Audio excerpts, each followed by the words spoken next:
वहाँ के जो जो गवर्नर थे, जो वहाँ के जिनको फादर ऑफ नेशन बोला जाता है, कायदे आजम मोहम्मद अली जिन्ना, जिन्ना ने 21 फरवरी 1948 को ढाका का दौरा किया और बोला कि अब बांग्लादेश की राष्ट्रभाषा भी उर्दू ही होगी और कोई भाषा नहीं होगी। अब इसके बाद क्या हुआ कि बांग्लादेश में इसी के बाद हर जगह प्रोटेस्ट होने लगे, जगह जगह आंदोलन हो गए। शेख मुजीबुर रहमान, जिनको आगे चल के बंग बंधु का टाइटल दिया गया, उन्होंने इसमें काफी बड़ा रोल निभाया।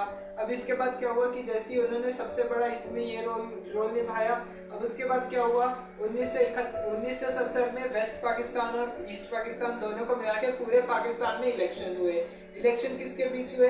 पाकिस्तान की पीपीपी, पीपल्स पार्टी, पीपल जो जुल्फिकार अली भुट्टो की पीपीपी थी, पाकिस्तान पीपल्स पार्टी, और शेख मुजीबुर रहमान की party Awami league east Pakistan की जो आवामी लीग थी, इन लोग के बीच में इलेक्शन हुआ।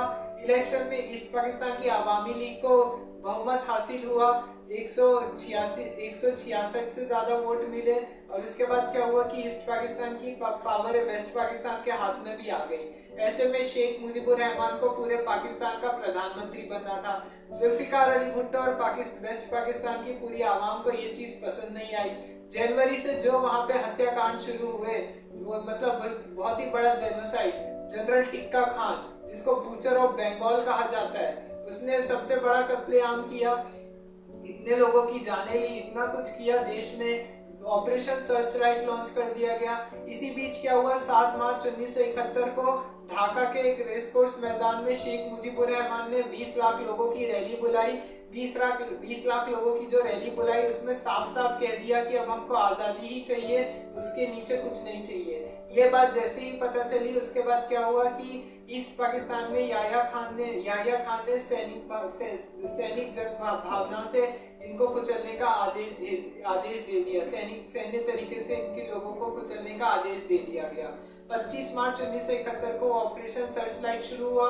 ऑपरेशन सर्च लाइट के तहत लाखों लोगों के साथ बलात्कार किया गया, लाखों लोगों को मारा गया। ढाका यूनिवर्सिटीज में फायरिंग की गई, औरतों के साथ बलात्कार किए गए, उनकी आबरू लूटी गई, बहुत कुछ किया गया। ऐसे में क्या हुआ कि ईस्ट पाकिस्तान से भर भर के रेफ्यूजीज भारत आने लग गए। पाकिस्तान में सिविल वॉर ही चल रहा था एक तरीके से अगर देखा जाए तो उस समय तक। तो उस समय ये जो सिविल वॉर चल रहा था, तो उसके बाद क्या हुआ कि जैसे ही भारत में रेफ्यूजीज आ रहे थे, भारत के अभी बंटवारे के घाव भी नहीं भरे थे, अब इतने रेफ्यूजीज को झेल नहीं पाता।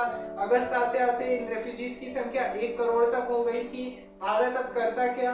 अब ऐसे में उस समय इंदिरा गांधी प्राइम मिनिस्टर थी। इंदिरा